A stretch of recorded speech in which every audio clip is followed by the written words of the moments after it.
রাতের অন্ধকারে সিগারেটের ধোঁয়া উড়িয়ে বেকার ছেলেটি যখন ভাগ্যকে অভিশাপ দেয়, দেশ ব্যবস্থাকে গালি দেয়, ঠিক তখনই দেশের কোনো এক প্রান্তে আরেকটি ছেলে সিগারেটের সেলসম্যান হয়ে গান জড়াচ্ছে। প্রশ্নের বিপরীতে তার জবাব, পরিশ্রমী আমাকে বেকারত্ব থেকে মুক্তি দিয়েছে।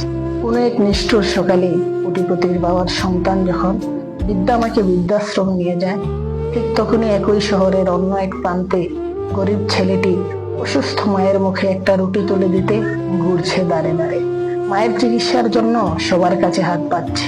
প্রশ্নের বিপরীতে তার জবাব, মা না থাকলে আমি বাঁচবো কিভাবে? এখন এই জায়গায় এসে মনীষীদের দুটি উক্তি বলতে আমার বড্ড ইচ্ছে করছে। সত্যিকার অর্থে জীবনে কিছু করতে চাইলে একটা রাস্তা খুঁজে পাবেন, আর না করতে চাইলে পাবেন হাজারো অজুহাত।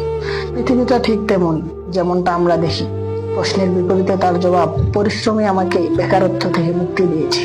সুন্দরভাবে বেঁচে থাকার জন্য রাস্তার অভাব নেই, কিন্তু আমরা সেই রাস্তাটা খুঁজে নিতে আগ্রহী না, বরং সবসময় ভাগ্যকে দোষারোপ করি। এই যে পৃথিবীটা ঠিক তেমনই যেমনটা আমরা দেখি।